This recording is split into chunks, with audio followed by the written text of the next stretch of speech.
คือเปิดถึงมาพอว่าสิได้ชำนี้มีแต่คิดว่าโอ้จัก4-5 ปีหรือ3 ปีหรือ4-5 ปีบ่จักแหละมีแต่คนอื่นๆอยากชาวบ้านดงบางยางถูกให้เพิ่นอยู่ดีมีแฮงความเจ็บอย่าได้ความไข่อย่ามีให้เจริญรุ่งเรืองหังมีร่ำรวยเงินทองไหลมาเรือล้นเรือใส่ไปทางใดก็ขอมีคนเคารพนับถือสาธุเนาะโรคไข้ใจเจ็บให้อยู่ดีมีแฮงตลอดปลอดภัยไปทางไตอย่าเสียหน้ามาทางเหนืออย่าเสียชื่อให้มีชื่อมีเสียงให้มีแต่ความเคารพนับถือสบายดีพ่อแม่พี่น้อง FC เบิร์สุขคนเบิร์สุหมองสุบอนกายินดีต้อนรับเข้าสู่ช่องสาวบุญหลายอีกแล้วพ่อแม่พี่น้องเปิดกล้องตอนนี้เนาะก็อยู่ที่วัดบ้านดงหมากยางเนาะพี่น้องเนาะมื้อนี้ก็ค่ะก็มาฮอดพี่น้องก็บ่ได้มาทางบ้านดงหมากยางนี่ก็2 มื้อแล้วเนาะก็คือว่าอยากเวียกอยากงานเนาะช่วงนี้ก็มีแต่งานบุญงานดองเนาะงานแต่งก็หลายพี่น้องเงินก็หาแทบบ่ทันเนาะเพราะว่างานแต่งกับบามื้อเนาะจักหน่อยงานนั่นจักหน่อยงานนี่เนาะก็บ่แม่นงานญาติพี่น้องแต่ก็เป็นงานนำบ้านเนาะเพิ่นฮอดเพิ่นถึงก็ได้ไปพี่น้องมื้อนี้เนาะก็พาพ่อแม่พี่น้องมาเบิ่งทางวัดทางว่าเนาะว่าเพิ่นมงฮอดขั้นตอนได้แล้วเนาะเพราะว่าเมื่อก่อนน่ะทางสร้างเพิ่นก็ฟ้าวเมื่องานแต่งงานดองคือกันเนาะเดี๋ยวทางสาวบุญหลายเนาะสิพาพ่อแม่พี่น้องเนาะไปเบิ่งไปชมใกล้ๆเนาะว่าเพิ่นมงฮอดขั้นตอนได้แล้วเนาะก็บ่ได้เห็น2 มื้อแล้วพี่น้องก็แตกหูแปลกตาเนาะเดี๋ยวไปเบิ่งไปชมนํกันเนาะเข้ามาแล้วก็อย่าลืมเด้อเนาะอย่าลืมกดไลค์กดแชร์เบิ่งคลิปเบิ่งโฆษณาให้สาวบุญหลายคือเก่าคือเดิมพ่อแม่พี่น้องทุกคอมเมนต์คือกำลังใจเนาะฝากเป็นกำลังใจให้สาวบุญหลายคือเก่าคือเดิมเนาะขอบคุณทุกคนเด้อที่เข้ามาติดตามรับชมคลิปของสาวบุญหลายแต่ต้นจนจบเนาะตอนนี้ก็จะเสียงดังแน่เนาะเพราะว่าทางก่อสร้างเพิ่นก็ตัดไม้ตัดตอกอยู่เดี๋ยวเราไปเบิ่งไปชมนํกันเลยเนาะตอนนี้ทางก่อสร้างเพิ่นก็ขึ้นหลังคาพี่น้องขึ้นไปมุงกระเบื้องเนาะกระเบื้องหลังคาก็ถือว่ามาตอนนี้เนาะทางนี้เพิ่นมุงสำเร็จแล้วพี่น้องยิงตอนนี้กำลังยิงสกรูเนาะทางสาวบุญหลายก็สิมักว่าสกรูนะแต่จริงก็ยิงน็อตแต่เนาะพี่น้องเนาะยิงน็อตหรือว่าตะปูเนาะแต่อันนี้จะเป็นน็อตพิใส่น็อตเนาะบ่ใส่ตะปูถ้าว่าใส่ตะปูนี่ต้องตอกเอาเนาะอันนี้แม่นน็อต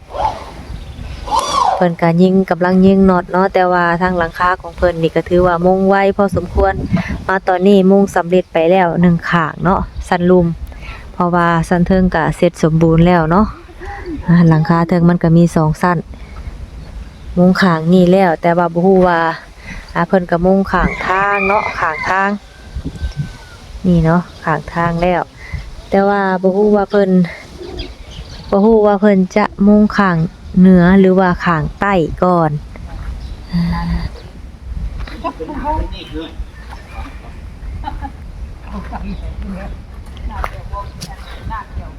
อยากแนวเลยอยากเนาะจากน้ำท่วมมันจะชีเข้าหัวมัน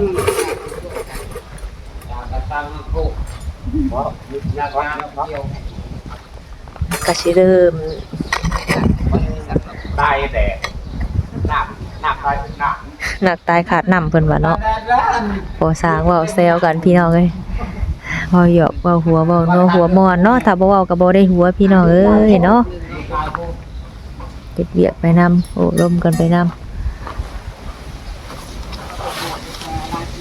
ถือว่าไวเนาะมุงเมื่อวานนี่ได้นี่เนาะพอข้างนี่แล้วสิมุงทางเหนือว่าพอคือทางใต้บัดนี้สิมุงข้างเหนือก่อน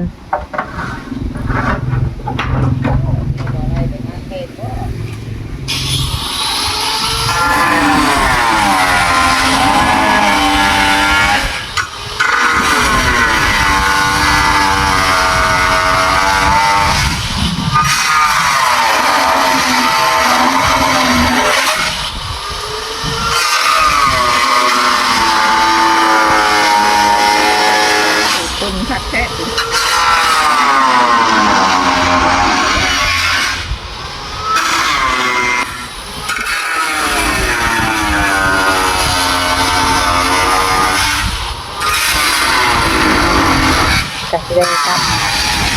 ส่วนออกเนาะกระเบื้อง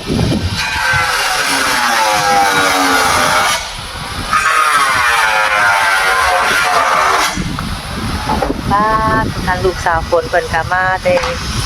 หาอีหยังเนาะขุดกบขุดกระปูหรือว่าหาหน่อไม้หน่อมันเนาะตามภาษาบ้านนอกบ้านนาเพิ่นก็หลังจากที่ว่าเฮือนแล้วก็บ่ค่อยอยู่เฮือนอยู่ซ่านไปหาอยู่หากินเนาะคันว่าสิรอแต่ผู้ใหญ่ใจบุญเพิ่นมาช่วยก็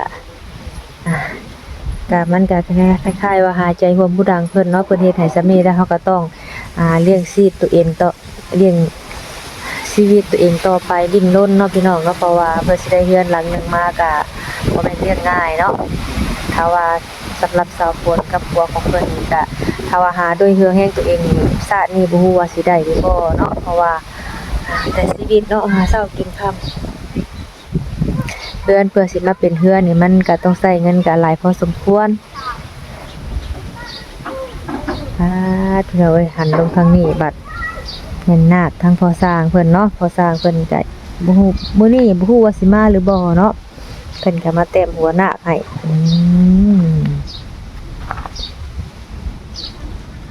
10ตัวเนาะยังบ่ทันแล้วอันนี้ก็เนาะแต้มรูปแต้มทรงไว้ยังบ่ทันแล้วแต่สิเอาทรงประมาณนี้แหละหัวพญานาคเพิ่นก็เนาะเริ่มไข่แล้วที่ว่ามื้อนั้นเพิ่นแต้ม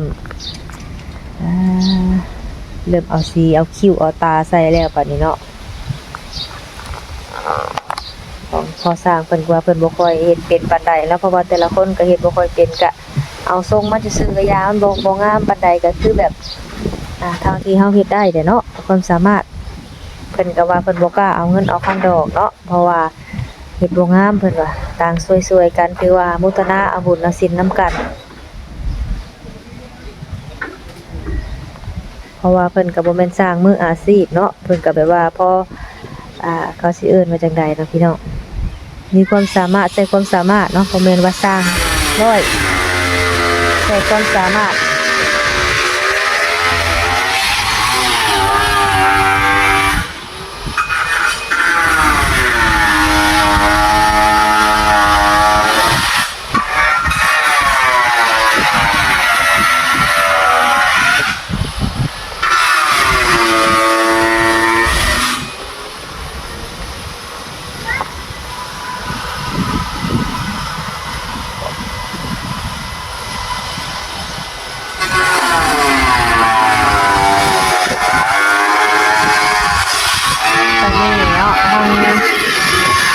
ทางพอสร้างกำลังตัดกระเบื้อง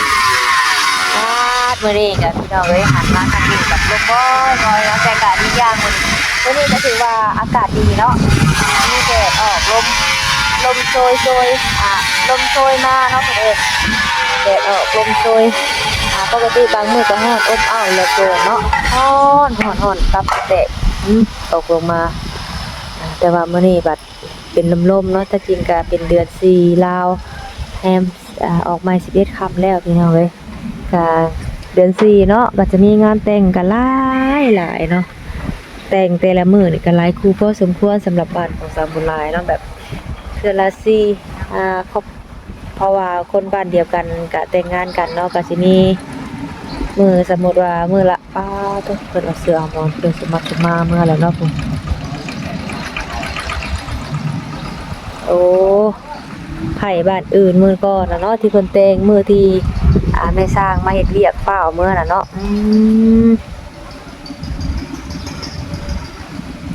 เพิ่นเอาไผมาเฮือนเนาะก็เลยต้องฮุบเสื้อฮุบหมอนมาพุ่น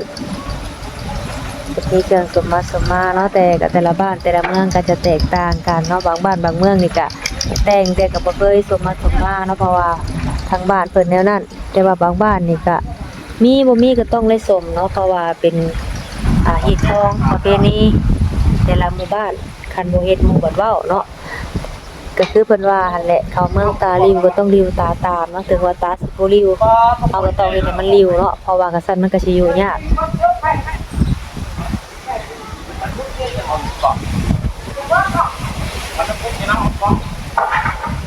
ถ้าว่ามันร้อนเนาะร้อนกับการขับรถก็โอ้ยเนาะยากเพราะว่ามันขี่รถมันแล่นไกลเนาะมันก็เฮ็ดให้ยางมันหัวง่ายพี่น้องเอ้ยถ้าว่าเลือกได้เนาะมักบรรยากาศส่ำนี้เนาะเฮ็ดเวียกเฮ็ดงานก็บ่เมื่อยส่วนปูนเพิ่นก็สิเอามาไว้นี่เนาะกองไว้นี่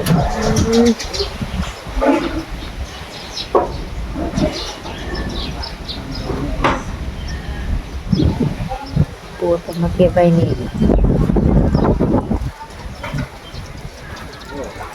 เริ่มเป็นรูปเป็นทรงแล้วเนาะก็ดีอกดีใจนำชาวบ้านดงบักยางเพิ่น เยี่ยมไปผมพูดกันไงเลยรับผมพูดนะว่า แต่พอสร้างทางบ้านหนองไสยังบ่เห็นมาเนาะสร้างบ้านหนองไส เฮ้ยมาได้ของคนใต้ชอบมันจะบอก หลอดรอบนะ คืออันนี้ยังคือ มาจะแย่งฟรีทุกวันเลยก็บอก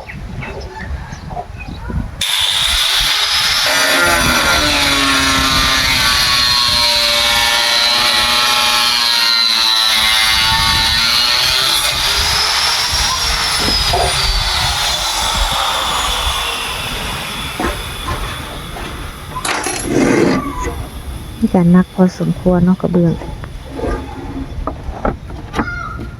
มีไปที่ไหน ที่ไก่กระเทยง่ายใช่เนาะ อะไรเนี่ยก็ทำนี่มันนั่งหลับนี่ บางแห่ง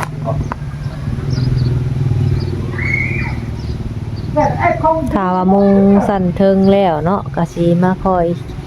ก็เฮ็ดก็อยู่ตารางก็สิสะดวกสบายแล้วห่ม เยอะ แต่ว่าเพื่อแล้วนี่ก็ทางสาบุญหลายคิดว่าพุ่นแหละเกือบสิเข้าเดือน6เฮ็ดไร่เฮ็ดนาพุ่นแหละเนาะแต่ว่าทางก่อสร้างเพิ่นบอกว่าอันก่อนี่ประมาณอาทิศเนาะแต่ว่าพุ่นแหละมันจะช้าหรือว่าจะเฮิงตอนที่ก็พุ่นเนาะต้องใส่เวลาแต่ว่ามุงนี่ก็มันก็สิง่ายแน่เพิ่นเอาเคียงมาส่งเพิ่นมายืมเคียงอยู่วัดนี่ทางเอื้อยเพิ่นที่เฮือนอยู่ใกล้โรงเรียน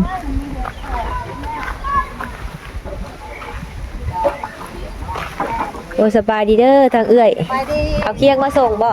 เขาเสียมาส่งขึ้นไปแต่มือโรงเรียนมันนั่นแหละ โอ้ แล้วก็ไล่โคตรจับอะไรเห็นในหัวเอ้าว่ะเขาไม่ได้ไปฉกเพราะอะไร โอ้หากะเห็น อาจจะเห็นเลยหากจะเห็น มื้อนี้มีงานแต่งหลายเบื่ออยู่บ้าน วันนี้ก็มีแต่งานเดียวมาแล้ว เพิ่นเริ่มมื้อนี้บ่เริ่มมื้อตั้งแต่เมื่อวานนี่ แล้วกินมันนี่เลิกมันนี่ โอ้เลิกแล้ว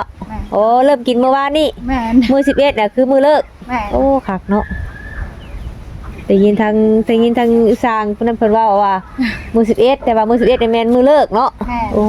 วันในมือกินงานคืนนี้ เบิดคืน มื้อนี้อย่าเลยเมื่อคืน แต่มื้อนี้มื้อเก็บมื้อเมียนแน่เนาะ แม่น โอ้ ใกล้สิแล้วเนาะ โดยไวเนาะ แม่นไว สมเพิ่นว่ามุงนี่ประมาณอาทิศนึงเพิ่นว่า โดยโอ้ดีแล้วได้ยังก็แล้วก็ดีเวลาฝนตกฟ้าลิ่นแล้วเฮาเฮ็ดบุญเฮ็ดหยังแหละมันยาก แม่น อันนี้มันสิเหลือเพราะว่าคนหลายเด้กะติเนี่ยมันสิ เอาแต่ก่อนนี่ประเทศอยู่นี่ว่าเวลามีงานน่ะ แม่นมันสิดีเลยแล้ว คือว่าได้บ่อนี่บัดเป็นบ่อยาคูนอนเนาะ คะแนนมีคอยตกแจก แต่ว่าถ้าว่ามุ่งอาทิตย์หนึงนี่ประมาณอาทิตย์หนึงแล้วนี่เพิ่นว่าจะซ่าก็ซ่าตัวกอเนาะตัวโบกตัวกอนี่ ไม่ทราบก็ได้เราหันจากนี่จะได้เขาแต่เขาบ่เน่งบ่เชงกันนะคันชาวบ้านเขาเฮ็ดกันก็ได้อยู่หักจากเพิ่นสิรวมได้ไหมก็ได้นั่นว่าบ่มีตั้งหากแล้วบ้านในองค์กรกันแล้วรวมใหม่ก็บ่ยักก็บ่จังคือเก่าบ่ยัก โอ้ยันไปเฮ็ดคือโรงเรียนเนาะซอยกัน คือแบบทำสมมุติว่าสร้างก็มีหน้าที่แต่กอเนาะแบบว่าชาวบ้านก็ซอยกันผสมปูนหิวปูนมันก็ไวเนาะ แม่น โอ้บางเทื่อไปเอาแบบนั้นก็ดีคือกันเนาะ ยันว่าเพิ่นสิเฮ็ดเป็นขั้นตอนแล้วบัดยันว่าเพิ่นสิรวมเอาใหม่นะยันว่าก่อแล้วบัดนี้มันชาวบ้านเพราะว่าอยู่ต่ำแล้วชาวบ้านเฮ็ดได้หันนะช่วยๆกันอันนี้แบบมุ่งแล้วเขาบ่อยู่บ่อยากขึ้นปานใด แต่ว่าถ้าว่าก็ถึงชาวบ้านซอยกันนี่แฮงไวเนาะเพราะว่าสร้างสมมุติว่ามี5คนบัดพอสร้างคนบัดก็เป็นทุกคนชาวบ้านมีแต่ซอยเก็บบอกกับผสมปูน แม่ช่อยๆกันนะ โดย เพิ่นสิพูดใหม่กับฮู้ โอ้ กันกับหมเพียนเขาเฮ็ด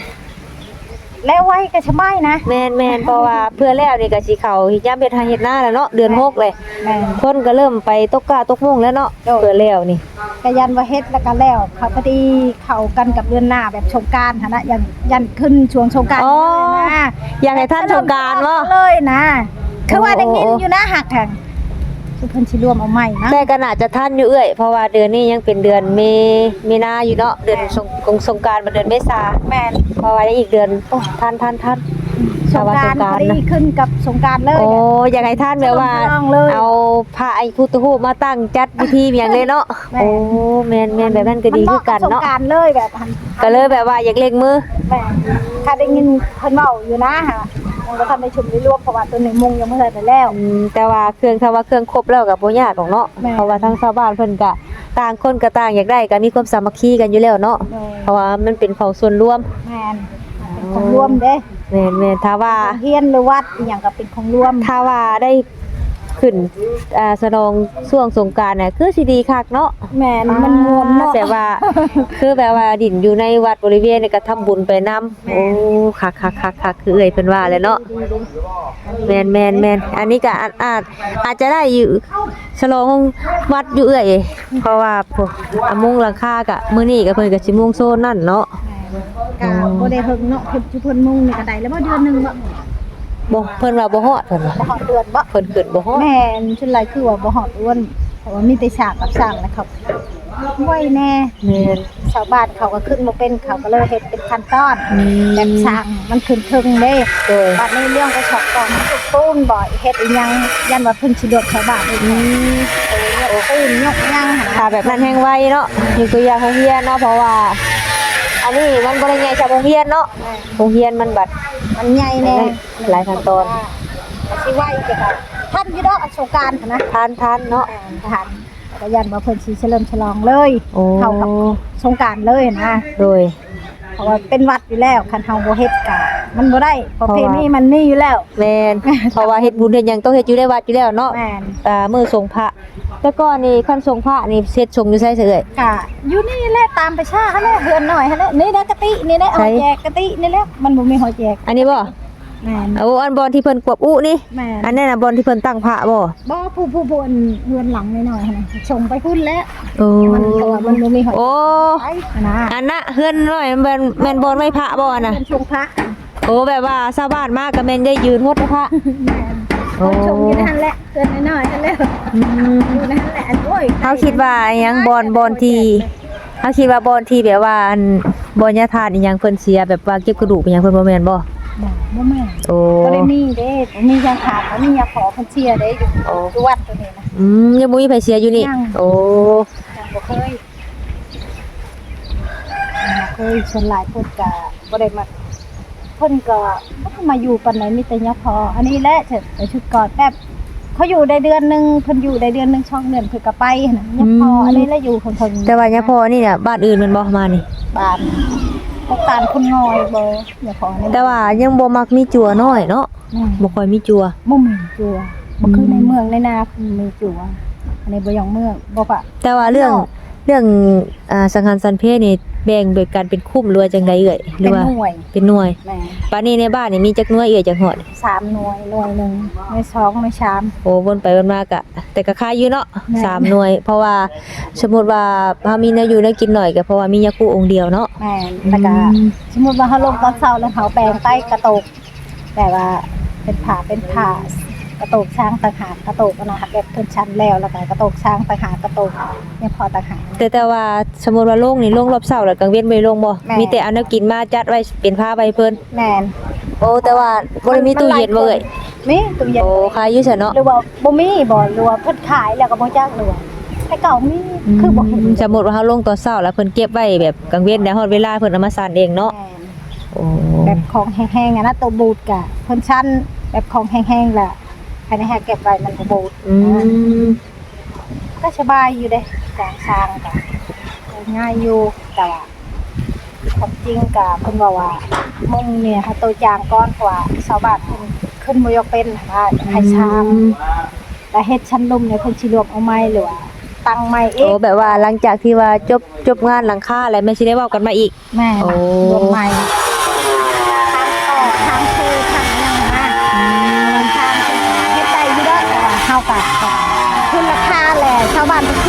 มีแต่ช่างแต่เฮ็ดอยู่ลูกปานนี้แหละใช้ๆกัน คือสมมุติว่าเนาะ ลูกเราก็ได้แล้วเอาได้คนมาช่วยเหลือ ถ้าสมมุติว่ามีแต่สร้างวัดค่าแห้งบัดสิร้ายเนาะ แม่ ถ้าสมมุติว่าชาวบ้านช่วยนํสมมุติว่า มันก็ สมมุติว่า50ล้านเนาะเพิ่นก็สิลดลงประมาณ20ล้านเนาะช่วยกัน ใครแน่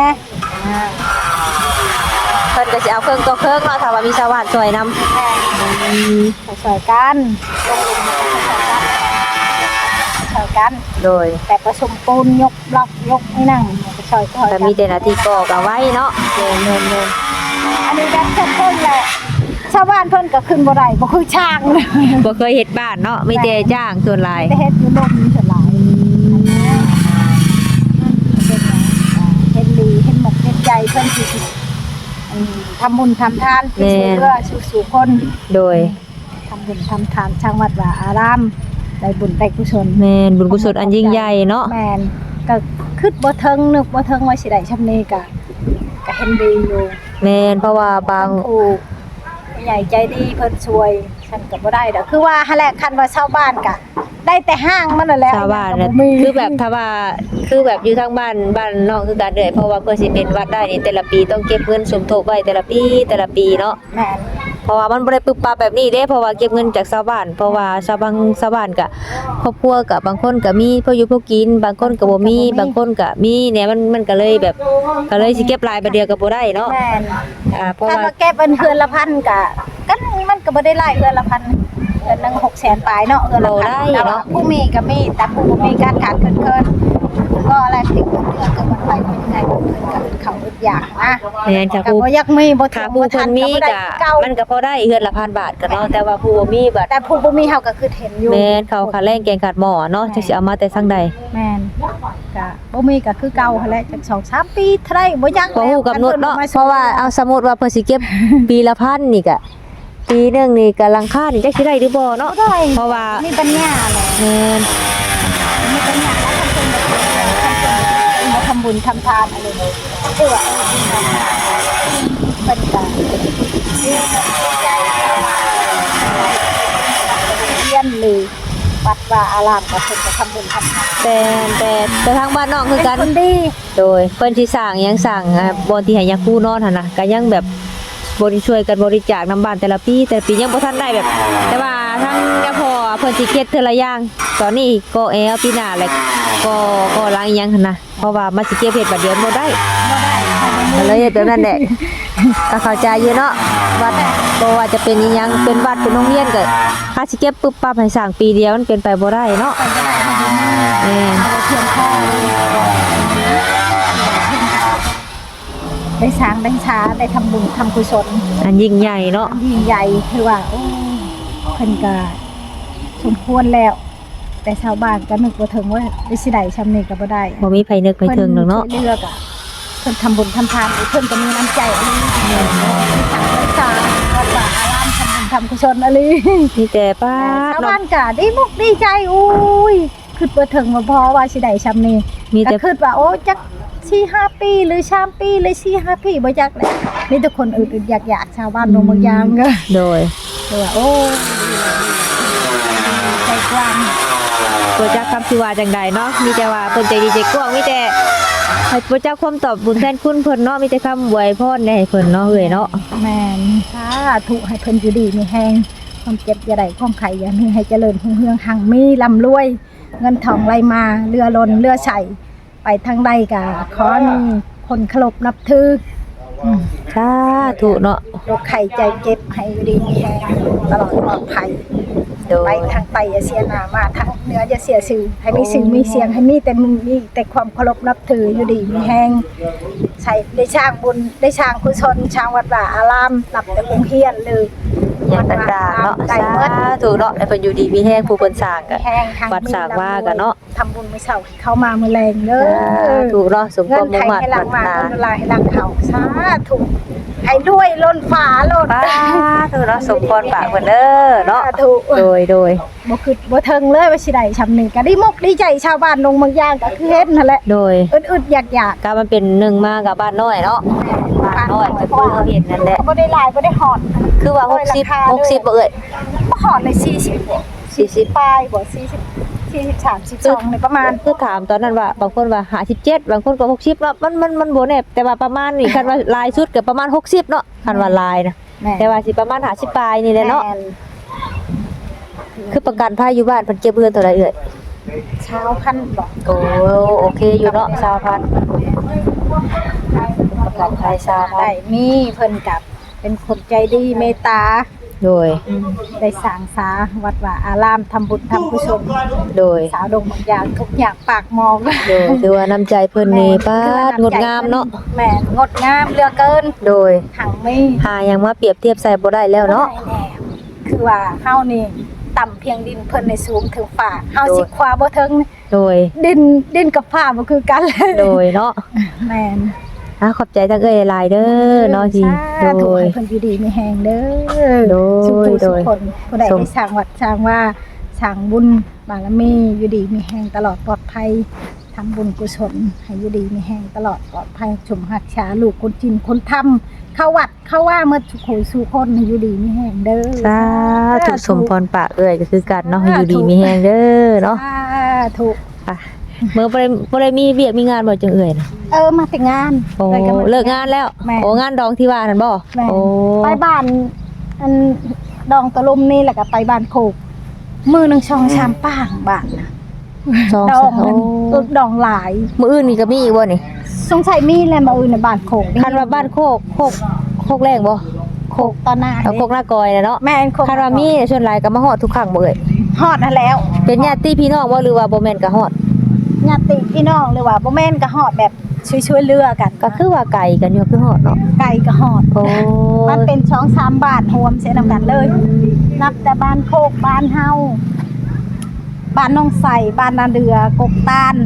ฮอดหมด รวมกันเลย แม่น เพราะแต่ว่าถึงว่าสิแยกคนเนาะบ้านแต่ว่าส่วนหลายมีเวียกมีงานน่ะมันรวมกัน แม่นร่วมกันช่วยๆกัน โดย เพราะว่ามันขึ้นกับแบบดิฉันเพิ่นว่า เมืองบ่ แม่นเมือง อื แม่น ม ขึ้นกับเมืองอนุรักษ์ไว้ โดย งานดองไว้ทอง สามัคคีกันไว้เนาะ แม่น หักกันไว้แพงกันไว้ โดย คือข้าวเหนียวหนึ่งไม้คือเพิ่นว่าแล้วเนาะ แม่น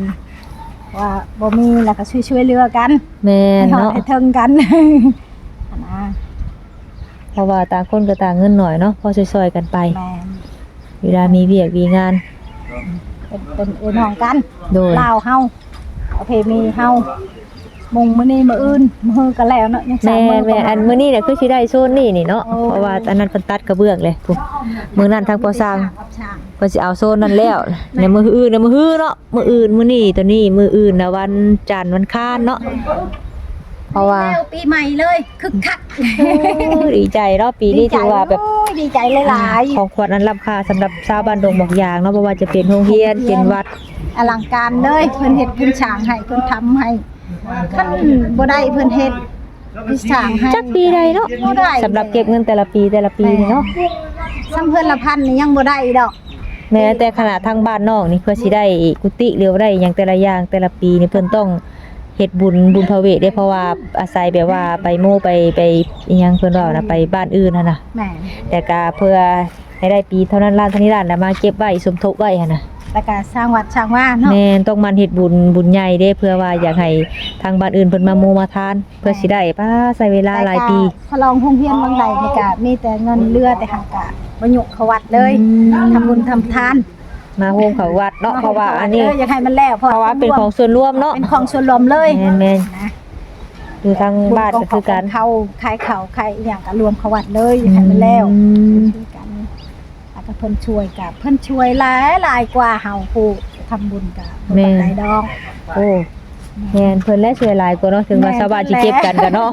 เบิ่งจาก บ่ เบิ่ง แพ้ ข่าว เพิ่นแล้ว แม่น ได้ แม่ ก็บ่แพ้เพิ่นแล้วเฮาเอื้อมบ่ถึงแล้วเฮาชาวบ้านเล็กๆน้อยๆเพิ่นได้ช้างหลายกว่าเพราะว่า เอาเก็บกันเล็กๆน้อยๆแต่ว่าเวลาเพิ่นส่งมาบัตรเกี่ยวปึกเนาะจนตกใจเพิ่นแหละเงินของเพิ่นนี่ เลย เอาบัตรเงินมันน้อยเนาะก็คือเก็บหั่นน่ะเนาะเก็บผู้ละเล็กผู้ละน้อยเก็บหลายก็บ่มีเนาะผู้บ่มีก็บ่มี แม่น เพราะว่าบ่ได้บางคนก็ อยากแน่บางคนก็แต่ผู้มีก็มีอยู่ก็ลำเล็กลำน้อยแต่ผู้บ่มีก็เฮาก็คือเพิ่นว่าเพิ่นก็บ่มี เอาใจเพิ่นมาใส่ใจโตเนาะ เห็นกัน แม่นคันผู้เพิ่นหาได้ใครอยู่เนาะพอมีอยู่มีกินแบบผู้บ่ได้เนี่ยโอ้ยข้าวก็ได้ซื้อน้ำก็ได้ซื้อเนาะซื้อวัตถุอันชั้นแนวจักสิเอามาแต่ใส่ เนาะ แม่นเข้าใจเพิ่นอยู่เนาะแต่ว่าแม่นคันว่าสิเก็บเงินหลายก็บ่ได้นำแบบนั้นแหละ บ่ได้อายุบายกันเพราะว่าชุมชนบ่มีโอ้ก็ คันเราเรื่องบ่มีนี่ก็เข้าใจเพิ่นเนาะเฮาก็คือตอนที่เฮาบ่มีนี่ แม่ เงิน 10,000 5,000ติดธงก็บ่มีแต่เอ้ยคันบ่มีเนี่ยเบิดกับ อะไรก็ยังบ่ได้ แม่น ยังบ่มียัง คือแบบ หมด ถึงเฮาสิประหยัดแต่ว่าเฮาบ่มีรายเข้ามันบ่มีรายรับแต่ละมื้อมันก็เบิดคือเก่า แม่น แต่ว่าผู้ใดเพิ่นใช้เงินเก่งแบบซื้อเก่งแต่ว่าเพิ่นหาเงินเก่งมันก็มีเพราะว่ามันเข้าตลอดเฮาบัดถึงเฮาสิประหยัดบัดเฮาบัดเงินมื้อละ1,000กีบหรือ 2,000 มันก็บ่ได้เข้าเนาะมันก็บ่มามีคือเก่า มันก็บ่มีคือเก่า คือได้ขับมาตื่นมาก็บ่ได้เฮ็ดหยังเงินมันสิมาแต่ไสเนาะเอ้ย แม่ มันบ่ได้เข้าเด้ คือเอ้ยนี่แหละหมู่ปลูกมันปลูกทางกับเอ้ยก็บ่ได้ปลูกอ่ะใช่ลูกหาเฮ็ดงอกเฮ็ดงานไป จักคนลูกเอ้ยนะ 3 คน ใหญ่เบิดละบ่ 17 ปีแล้วก็16 ปีก็หาเฮ็ดงานเฮ็ดการไปพอได้ส่งแม่ โอ้เพิ่นอยู่ไทยบ่ อยู่น้ำลาวนี่แหละ แต่ว่าใครแน่เพิ่นแบบเพิ่นจักเฮ็ดเวียกเฮ็ดงานเนี่ยเนาะอืม ก่อนแม่แน่แม่ผัดบ่มีครอบครัว โอ้คือแบบแม่เป็นแม่เลี้ยงเดี่ยวบ่ แบบเพิ่นเสีย อ๋อ เพิ่นเสีย เสียแต่ลูกยังน้อยเพิ่นบ่ บ่ว่าเสียปีกายแน่หลังเดือนสอง ด้วยลูกของเพิ่นเองบ่ โรคแบบมื้นชานี่ล่ะ อืม เนาะ เนาะ ควรได้ก็บ่ดีบ่เซาแล้วก็โอ้ยจังเฮ็ดเอื้อยก็หมดหลายก็เฮ็ดได้คิดที่หมู่ใช้โต อ๋อคือเจ้านี่เป็นแม่ไม้เนาะ แม่น อืมแต่ว่าเพิ่นเสียปีกายนี่ แม่น แต่ว่าลูกน่ะใหญ่เบิดแล้ว 16 ปี ผู้น้อยจ้ะ 7ปี ผู้น้อย หั่น10ได้บ่10ปี9ปี โอ้ใครแต่ว่ายังมีผู้ใหญ่นำหน้าเนาะผู้หญิงหรือผู้ชายเอ้ย ผู้ชายหั่นผู้เดียว ลูกกกบ่ แม่น โอ้ ลูกกลาง ใครแต่ว่ายังมี ผู้หญิ ลู ง ก หั่น2คน ลูกเพิ่นเบิ่งเนาะบางคนนี่โอ้ยยังแบบว่าบางคนนี่เป็นแม่ห้างแม่ไม้นี่ลูกก็ยังแรงๆน้อยๆอันนี้ว่าใหญ่แล้วเนาะ แม่นใช้ลูก แต่ว่ายังบ่ทันมีครอบครัวแล้วว่าเพิ่น ยัง ใครอยู่ คัน ซั่น มี เนาะ ครอบครัวก็สินักแล้วนี่ แม่น ค่าดองหลาย5-60 ล้าน น้ำบ้านแต่งเองบ่ แม่น5-60 ล้านอะไรเดือน 60ล้าน แม่น เอาบ้าน ค่ดองน่ะ บ้านตัวเองแต่งกันก็คือแพงเด้อเอ้ย บ้านตัวเองค่ะ มันบ่หลายดอกยานว่าเพิ่นไปหาควายอยู่บ้านอื่นแล้วมันสิหนัก ถ้าว่าเอ้ยสมมุติว่าน้ำบ้านตัวเองจักล้านพื้นฐานนะปกตินะ ก็ประมาณ15 โอ้ สมมุติว่าบ้านเองเอาบ้านเอง15ล้าน ทางบ้านลูกอะถ้าว่าคนบ้านเดียวกันน่ะ16ล้าน แม่ ถ้าไปเอาเขตอื่นน่ะแล้วแต่เพิ่นสิว่าเอาเด้บ้านอื่น 50ล้าน60ล้านเพิ่นว่าเอาอันนี้เฮาก็โอ้ แต่ว่า ซ้ำมาเสือกผูกคอตายเลย แม่น เฮาก็บ่มีปัญญาบ่มีปัญญา แต่ว่าบางคนนี่ก็ถ้าจริงทั้งบ้านเพิ่นก็เนาะเว้าในความเป็นจริงทั้งบ้านเพิ่นก็บ่ได้มีแต่ว่าเพิ่นหักเป็นลูกสาวและเพิ่นเว้าเกินขอบเขตน่ะ แม่น แต่จริงก็แบบเว้าแล้วเว้าได้แต่ว่าบ่ได้เว้าแบบบ่สมฐานะตัวเองหั่นน่ะ แม่ ก็ว่าแต่กระจุกไป เว้า เพิ่น ได้ น่ะ เว้าเอาน่ะ แม่นเว้าได้เว้าเอา บัดนี้เฮาก็ซ้ำเขือกคากซ้ำเสือกคาคอแหละ แต่ว่า ได้ เว้าก็เว้าเกินเนาะก็เบิ่งฐานะตัวเองแน่คันว่ามีแน่ก็จังว่าแต่ว่าถ้าว่าซ้ำเฮาจำข่อยนี่ก็เว้าธรรมดาก็ได้เนาะ ก็แล้วแต่ผู้คิดหรือว่าผู้บ่คิด แม่นแล้วแต่ผู้คิดเห็นใจกันบางคนนี่ก็บ่ได้สนเด้คันว่าเป็นบ้านอื่นนี่เต็มที่เพิ่นโลด แม่อันนี้ได้คาดองเด้อโอ้ ยอมเนาะ แล้วยอมเลย บางเทื่อเอ้ย แต่งกันคู่มือ เกิดบางเทื่อนี่เนาะเกิดได้ใหญ่มายังบ่เคยฮอดเขียนฮอดเงิน40ล้าน50ล้านแล้วไปแต่งลูกไผ่ป้าคือเอ้ยว่าละจุก ทุก จุกจนจุกพุ่นแล้วพ่อแม่บางเทื่อแต่ใหญ่หามาจนสิเฒ่ายังบ่เห็นเงิน60ล้านไปแต่งลูกไผ่60ล้าน ตรงโป๊ะเลย แม่นโอ้ย บ่ได้ บางคนนี่คำ1บาทหรือ2บาทบัดมีงัวทั้งขาทั้งขาดโอ้ยยอม แบบเดี๋ยวนี้หันคาดองแพง50ล้านเนาะ50ล้านทำเป็นบาทงัวในช่องโตแม่มันผูกลูกมันขาเพิ่นเว้าได้เว้าเอาแล้วเฮาก็คาคอแล้วบัดบ่ได้ก็แน่นอยู่หั่นแล้วเจ้าเป็นผู้บ่มีเป็นชิตายบางคน บางคนนี่ ขายหน้าไป เพิ่นบัดให้ถกลายได้บัดนี้เนาะ แม่ ยอม สองลาย เขาพร้อม30ล้านฉันเอามือแต่งเนี่ยโอ้ยอม ทอก30ล้านหรือว่า25ล้านหรือว่าข้างเท่านั้น สมมุติว่า50ล้านนี่เนาะทอกซะ20ล้านนี่ข้างไปนี่25ล้านแล้วค้ำนี่บ่ได้ทอกช่องสลึงเลยทอกช่องสลึงงัวช่องโต อืม แนมทีเลย เนาะจุกเลยไผมีลูกชาย แต่ว่าบางคนลูกชายกับผู้เพิ่นคูณกับคูณแท้ได้แบบว่า มีเมียแต่ว่าหาเงินแต่งเองแถมยังแบบจัดงานแต่งเองบ่ให้แม่วุ่นวาย แม่ลำบากนะ แม่นบางคนนี่โอ้ มันเป็น ย น้ำ คุ ข้ ณ น แม่น บางคนก็อยากให้พ่อแม่ทุกข์ยากบางคนก็โอ๊ยหาเองแต่งเอง แม่น เขาผู้เข้าใจหั่นนะฮักเอ้ยนี่จักได้แล้วบ่จักนำลูก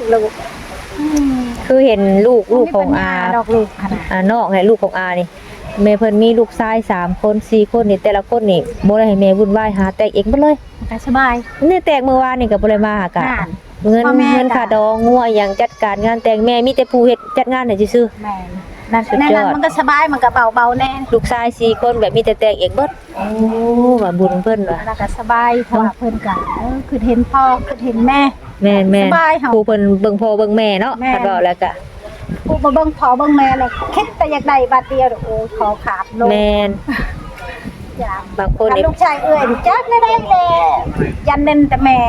บ่อยากเชื่อ ฟังไปเนาะ ถ้าแรกจะบอกว่าถ้าอยากได้ลูกได้เมียเลยไปหาเฮ็ดงานก่อน แม่ พูด น เลยไปไทยพูดแล้ว ยายขี้ไล่กันเนาะ ไปสิเฮ็ดบัตรให้ พ่อแม่เลี้ยงได้ใหญ่มากเลยกะ หาเอง อยากให้หาเงินหาค่ำให้ก่อนเอาลูกเอาเมียกันเนาะ แม่ เพราะว่าเพื่อสิเลี้ยงลูกใหญ่บางคนนี่เอ้าใหญ่มา15 16ปี17ปี20ปีนี่มีครอบครัวแหละพ่อแม่อันเลี้ยงมาค่าน้ำหนอกน้ำนมยังบ่ทันได้เด้พอไปอยู่น้ำลูกน้ำเมียนี่แบบมีครอบครัวแล้วบัดแม่อยู่ลูกเจ้าอยากให้แต่บัดผู้เป็นเมียบ่ให้แล้วก็แล้วเนาะ แม่น มันลดยาก ยากแหละเฮาก็จนบ่อยากเว้าพุ่นแหละมันอิ่ม แม่น อืมติดตามตลอดเนาะ โดย มาคู่มือบ่ กะบางมื้อก็บ่ได้มา อันนี้ก็มาเนาะ แม่นบางมื้อมีเวียกมีงานก็บ่ได้มา ก็คือทางเบาเตียงเพิ่นนี่ก็โดนๆเพิ่นจังได๋มาเพิ่นก็เวียกหลายเหลือเกินนั่นน่ะ แม่น ส่วนหลายเพิ่นก็มีแต่ไปไทยไปคนแก่นอีหยังเพิ่นมีเคสอีหยังช่วยเหลือของเพิ่นไปไกลเบาเตียงเพิ่นน่ะ เลย สุดยอดเพิ่นน่ะ แม่น เพิ่นไปบ่ละเทื่อ2เทื่อแต่เพิ่นน่ะบ่ได้อยู่เฮือนดอกไปเรื่อยๆเบิ่งคลิปเพิ่นนี่ไปหันไปนี่ตลอด ไปแล้วเพิ่นมีงาน แม่น ก่อน สมว่าเพิ่นเป็นช่องใหญ่น่านับถือเนาะเพราะว่าเพิ่นไปแบบ นั่นแหละ ไปแบบจักสิว่าจังใดเพิ่นก็บ่ค่อยได้พักผ่อนน่ะมีแต่ไปก็ไป เลยกับปกติเพิ่นดอก งานเพิ่นเนาะ มางานเพิ่น พุ่นก็ให้ไปพุ่นก็พี่ก็ให้ไปเนาะ พุ่นก็สร้างพี่ก็สร้างให้ไปหั่นน่ะ แม่น คันบ่ไปคันเพิ่นบ่ไปบ่แล้วเด้ปะงานนี่ แม่น ต้องไปเพิ่นต้องลงมือเอง แม่นคนเพิ่นแลในใดก็เพิ่นเป็นหันเป็นในแดนหันแลนในกับปกติเพิ่นสาขานี้เพิ่นก็เป็นครู คือนี่เนาะคือกระเบื้องเนี่ยเมื่อก่อนนะสร้างเพิ่นก็มุ่งย้ายข่าวถ่าแต่กระเบื้องบ่มากระถาเอาเตียงอ่ะรอเพิ่นมาคือสร้างหายจังได้มุ่งเนาะ โดย คือการอันนี้ก็ โอ้ยดินหมกดีใจเลยเฮาแจกแบบนี้ฝนตกก็ฝนตกคนดินก็สบายยามเดือนเก่าเดือน10อ่ะนะเวลาเฮาเฮ็ดบุญเนี่ยเดี๋ยวสิงดฝน มือตักบาทเนาะวันพระใหญ่จังซั่น แม่ น่ะ นเฮาตั้งอยู่ในเฮาแจกกับ บ่แลเขาสลากเขาประดับดินเนาะ แม่น โอ้คือย ามเดือนเก่าเดือน10ฝนตกลิ้นโอ้ยจักสิไปอยู่ไสอยู่นี่มันก็เรือเพราะว่าคน ขึ้นแล้วปีนี้เนาะ แม่อันนี้สบายเลย ใหญ่เนาะใหญ่คักอะลีอยากซ้ำก็หัวเจกทางบ้านของลูกเพิ่นแล้วนี่ แม่ ใหญ่